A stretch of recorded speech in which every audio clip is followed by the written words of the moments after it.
Hi, my name is Isabel and this is my channel. Welcome!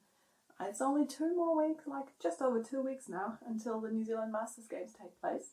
If you want to learn more about the speed puzzling competitions I'm taking part in, have a look at this video here. Otherwise, I'm starting to get a bit nervous. I've never been to a speed puzzling competition before. It's my first one. So I'm doing a lot of research and trying to prepare as much as possible. And today I'm thinking about what I'm actually taking there. What am I going to bring? So I compiled a little bit of a packing list and I hope it's helpful for you. And this is what we're going to look at today.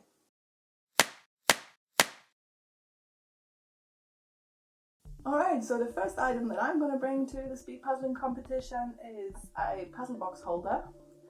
This one is made from wood, it's handmade. It's just a piece of wood that has a slit in it so you can easily put the box in and present the box to yourself so it's easier to see the picture. So this one's handmade, but there's also some for purchase online, plastic, 3D printed, all sorts of stuff. If you don't have a puzzle box holder and you don't want to buy one, you don't want to make one, and that's fine. You can also just use a water bottle to prop your box up. So the second thing I'm going to bring is trays. So trays help you with sorting your pieces and sort them by shape and stuff. I don't actually have trays, so I'm using these cardboards here. These are A4 cardboards that came with, so they're actually samples of paint. So you can see this one is where we chose that wall paint back there. The only thing I want to say about trays, it doesn't really matter what you use, but make sure that at least one of them is not white. Most of the time the tables are white, so if you have a puzzle that comes with a lot of white, like an overcast sky or maybe some snow or something like that, you will be really grateful for the contrast that a non-white tray gives you. So maybe have some black ones, some white ones, some other colors, whatever it is. Also check the rules of your competition. Some of them limit the number of trays that you're allowed to take and also the size. So all the competitions, they are not really aligned, so yeah, just check the fine print and make sure that you're allowed to take whatever you plan to take and you don't have an unpleasant surprise on the day. Next item on my list is scissors. Well, the puzzles are always brand new, but sometimes they still come in the cling wrap. Some competitions take them off and some leave them on. So you might need utensils to remove the cling wrap and also open the box. And inside the box there is a plastic bag where the pieces are sealed in, so you might need scissors for that. Yet again, check with the rules, because for example the World Championships, they do not allow any sharp objects for safety reasons. So you're not allowed cutting knife, scissors, letterbox openers. Some say you should bring a set of keys, just slit it up with keys. And some competitions say, don't worry about it, we'll provide a utensil to do that for you. Yeah, make sure you check the rules. But I'll just bring scissors anyway, just in case, because the competitions in the Masters Games, I'm not sure if they haven't released it or if I just haven't seen it yet. But last year they were saying bring utensils. This year I haven't seen any recommendations, so I'll bring them. If I don't need them, then I'll just stay in the bag and it's fine. The next item on my packing list is very girl problem. It's a hair tie and clips.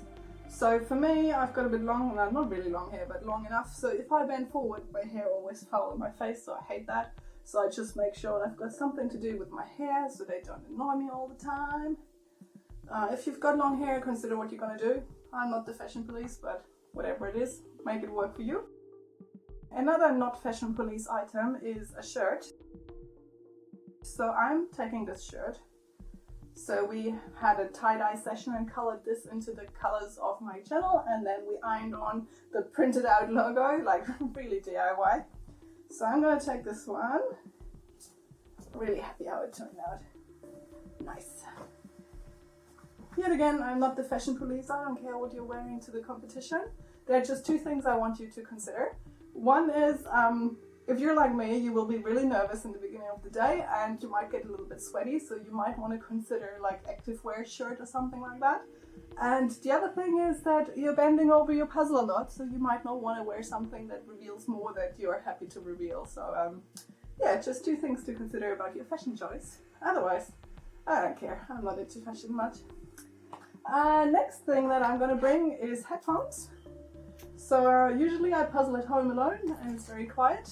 But also puzzled in the library before, where people are talking and chatting and customer service is giving advice and stuff, so you get an idea on how busy it can be. But I mean, a library is still a fairly quiet place, considering if you watch the live streams of speed puzzling competitions, there are spectators, there is a live stream commentator, there's all sorts of stuff going on, so it can get really loud and really hectic. So a lot of people find it easier to focus onto the puzzle if they're listening to music. So obviously you can't put it on speakers because it's already quite busy and you're not supposed to distract other people. So have a think about if you want to bring headphones, use some that are comfortable for you. Also consider what type of music you want to listen to, because you don't want to have anything that is too distracting in itself. And also the rules say that you're not allowed to sing out loud.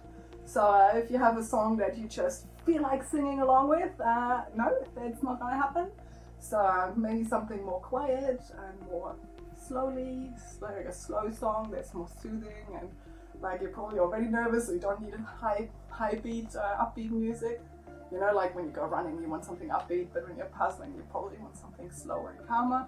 But anyway, have a think about your playlist. Make sure your battery is full in your phone or whatever else you use to play music. And yeah, that's the headphones for me. Next thing on my list is a bottle of water. I'm taking water because it's always good to have some water. I might get nervous, get a dry mouth if the competition's a bit longer. I might start getting a headache. I always need some water. Water is always good.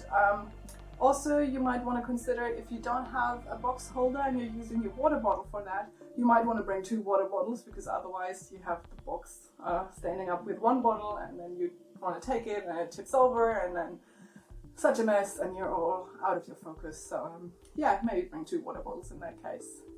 And while we're with the food and drinks, depending on how long your competition is, you might want to bring a few snacks.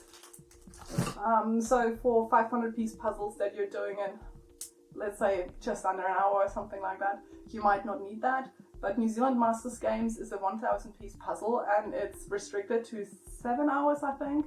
So I'm thinking I might get it in 3 or 4 hours, but still 3 or 4 hours with no food might get a bit challenging, especially if it then drags out to 5 hours or 6.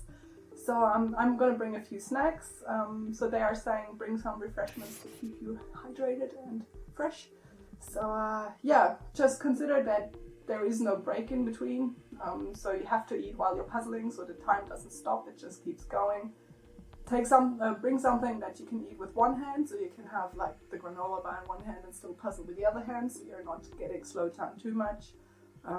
Overall, bring something that's not too distracting, like if you have a bag of chips and it's super crunchy and like the crumbs go everywhere, it might not be the best choice. So just consider what you want to do. And yeah, so these are all my items I'm going to bring for the New Zealand Masters Games. Let me know if I forgot something or what your thoughts are on these, and I'll see you in the next one, which is probably at the Masters Games. Alright, wish me luck!